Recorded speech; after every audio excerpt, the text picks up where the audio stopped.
Today, right here, right now, I want to talk to you about identifying student leaders and how those student leaders can help us lead and set the tone in our crews. So let's talk about it. Now, listen, all of us are trying to be really good and really strong leaders in our crews, but I want to tell you one of the most effective things that you can do for you and your crew is begin to identify who those student leaders are. And when you do that, this is going to be a major shift in you being an effective leader. It's going to be a big shift on students feeling seen and empowered and on the culture of your crew. I think about, I don't know if you would remember this, but these kind of like the old time, like Tom and Jerry cartoons.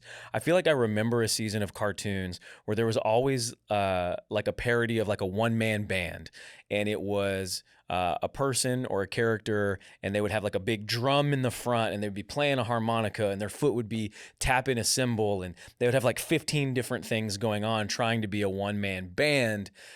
And the reality is as fun as that is, leadership is never a one-man band or a one-man or one-woman act. We are not meant to do it all or be it all at one time. In fact, Jesus himself did not lead alone. He invested into his disciples and he empowered them as apostles.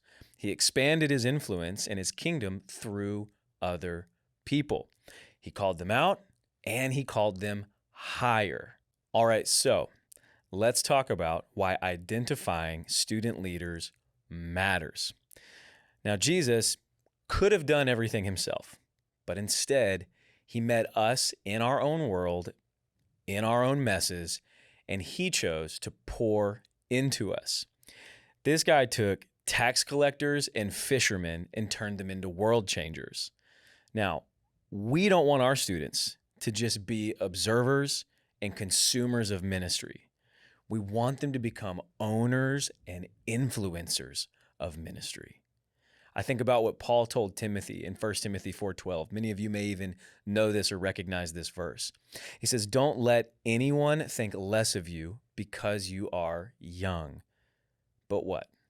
He says, be an example to all believers, not just to your friends, not just to your family. You be an example to the church. Be an example to all believers in what you say, in the way you live, in your love, your faith, and your purity. Now, this right here, this is the heart of student leadership. That you as a crew leader, you as a youth leader, you don't have to force or manufacture the way your crew feels.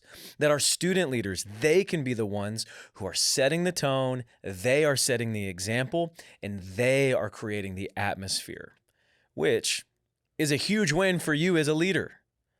So let's talk about identifying potential leaders.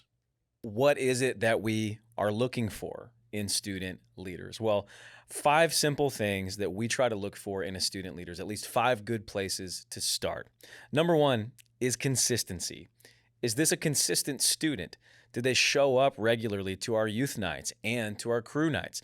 Are they consistently involved in the crew culture? Are they consistently involved in our crew? Number 2 is enthusiasm. Man, when they're in the crew, are they fun to be around? Are they leaning into the conversation? Are they using some of their own notes? And are they dialoguing with other students? Do they bring this connection and enthusiasm with them? Are they joyful to be around? And when they're in the group, are they kind of providing like a connectivity with them? Do they have this enthusiasm about what they're doing? Number 3 is character. Of course, we don't expect our students to be perfect by any means, but of course, a young leader is a young person of great character. So do you see those things coming about in their life where, man, they really are trying to do the right thing and they're really trying to grow and trying to live holy and trying to live for the Lord and trying to step in line with what Jesus has for them and asks of them? Do they walk in high character? Are they basing their reputation on them as a believer more than on whatever kind of image they're trying to protect, right? So is this a young person with great character? The fourth thing is influence. Hey, is this kid naturally influential? Do I find people following this student often? Do I find people following the lead of this student often? Do they have this natural gravitation of others? Is this the kind of kid that other students are asking for advice from? Things like that. Is this a natural influencer of a student? And by the way, the influential kids are not always the popular kids.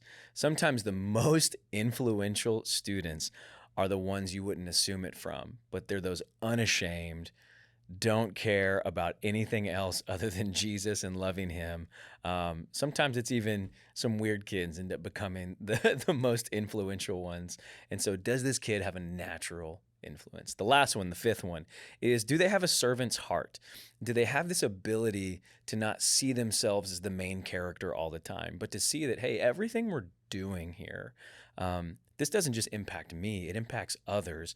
And do they carry themselves in a way that realizes, man, what I do, what I say, how I act, and how I serve, this impacts other people? Do they have this servant's heart to do good, but not to do good for self-gain, to do good for the sake of others? What's fun about these 5 qualities is that even when these qualities are unrefined and undeveloped, you can still see them within a young leader. So maybe they're not completely thriving in these qualities, but you can see them a mile away. You can see when a young person is influential. You can see their consistency. You can see their enthusiasm. You can see if they have that servant's heart. You can see if they're walking in character or at least attempting to. And that is where we step in. Okay, now let's talk about building and developing these student leaders. Once you spot them, once you identify them, how do you engage with them? How do you begin to call leadership out of them? How do you begin to foster that kind of a conversation? Well, 4 simple steps in how we can do that. The first one is you need to have what we at Victory call an I see in you conversation. Hey, here are the things I see in you. When I watch the way you interact with our crew, when I watch the way you live, when I see your social media page, when I see what you're doing, here's what I see. I see leadership. And you can even use the previous 5 things to look for to tell them what you see in them. Man, I see influence in you. I see character in you. I see a servant's heart in you. And then through that conversation, you can give them an invitation into leading. Hey, I see this in you. Would you actually help me lead in our crew? And then number 2, you give them ownership, right? You let them take some kind of element of the crew and you let them own it. Maybe they go over some crew standards. Maybe you let them lead the highs and the lows at the top of a crew. Maybe they get to describe what SOAP Bible study is. Maybe, whatever it is, they do an opening prayer. They lead in prayer requests. Whatever it is, you begin to give them a little bit of ownership in the crew, something they can own and lead on their own.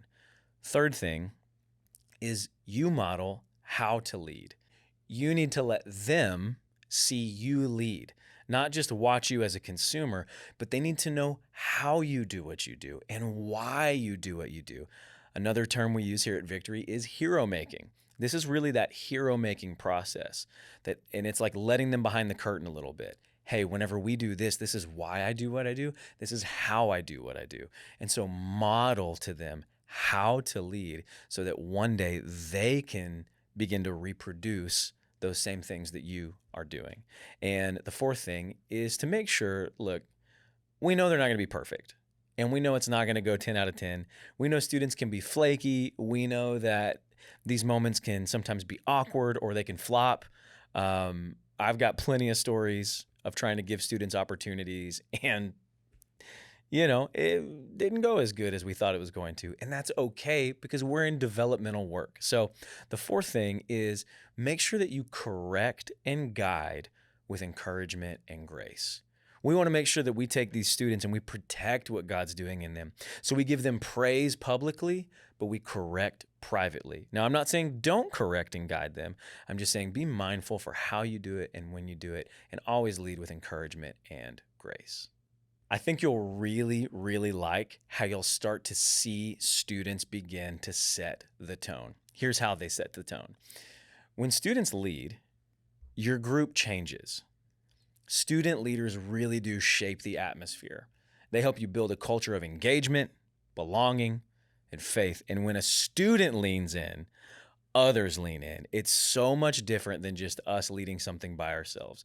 When a student prays out loud, it gets the other students courageous enough to try it as well. When a student welcomes someone new, all of a sudden everybody else starts kind of doing it too, and they feel a little more friendly and a little safer. It's fun, in Matthew 5:16, Jesus says, "Let your light shine before others, that they may see your good deeds and glorify your Father in heaven." And that's what we want for our student leaders. Your student leaders become mirrors of the light of Christ, helping the whole group see Jesus more clearly. And truthfully, these students begin to affirm and water the seed that you have already been planting. And you know what? I'm okay if a student gets credit for something I've been saying all year.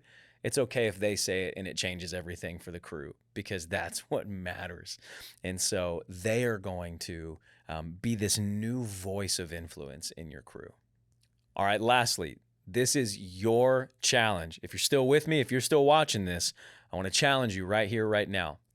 I want you to identify one or maybe two students in your crew that have leadership potential. I guarantee you that as you've been listening to this video, you've already been thinking of faces and names that are in your crew. I want you to think of them. I want you to pray for each of them by their name. I want you to pray specific things over them. Then I want you to, in person, encourage them, have an I see in you conversation, and give them a chance to lead, even in something small. Invite them into a small moment to lead. Do it as early as this week or your next crew night. Because when you build student leaders, you're not just making your job easier. You really are multiplying the mission of Jesus, and you are emancipating greatness in our students. Matthew 9:37 says that the harvest is plentiful, but the workers are few. Jesus himself started with 12 ordinary young people, and through them, he changed the world.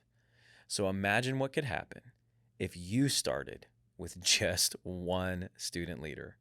So, Victory Youth Fam, let's identify and build our student leaders from within our crews, 1 week at a time, one student at a time.